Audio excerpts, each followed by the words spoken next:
얼굴뼈를 교정한다고 하면 많은 분들이 뼈는 수술을 해야 하는 것 아닌가요?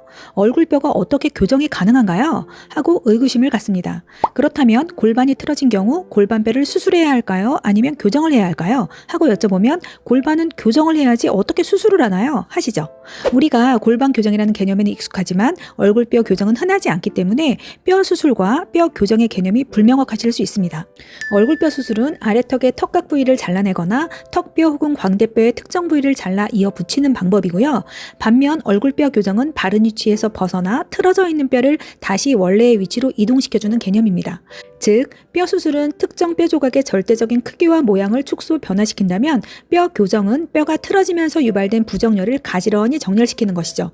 이와 같이 뼈 수술과 뼈 교정은 접근 방식과 치료 원리가 완전히 다릅니다. 뼈 교정의 키는 바로 뼈와 뼈의 연결 부위에 있는데요. 인체를 구성하는 365개의 뼈는 각 뼈의 위치와 종류에 따라 관절과 인대, 봉합선 등으로 연결되어 있고 뼈의 틀어짐은 바로 이 연결 부위에서 유발됩니다. 우리가 몸을 사용하는 방식과 습관, 질환 등에 의해 뼈에 실리는 하중의 불균형이 생기고 하중이 실리는 방향으로 뼈는 틀어지거나 휘거나 눌리면서 바른 위치에서 벗어나게 됩니다. 이러한 상태가 몸에서 나타나면 척추 측만, 척추 후만 혹은 전만, 골반 전방 경사 혹은 후방 경사 등 다양한 체형 부정열로 드러납니다. 이렇게 골반이 앞으로 기울고 허리만곡이 심한 자세는 이분의 골반과 척추의 모양 자체가 이 모양인 것이 아니라 골반과 척추가 틀어지면서 이런 모양으로 보이게 된 것입니다. 이런 상태에서 튀어나와 보이는 뼈를 깎는 수술을 하는 것이 아니라 척추 골반 교정을 통해 뼈의 정렬을 바로잡으면 이렇게 형태가 바르게 개선됩니다.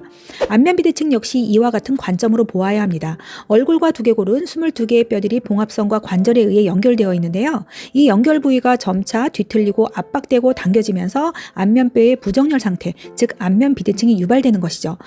결국 인체는 얼굴, 척추, 골반, 다리 등 부위마다 뼈의 형태와 연결 상태의 가동 범위는 각각 다르지만 뼈는 이음선에서 바른 위치에서 틀어질 수 있으며 뼈 교정을 통해 정렬을 개선시킬 수 있다는 속성은 거의 같습니다.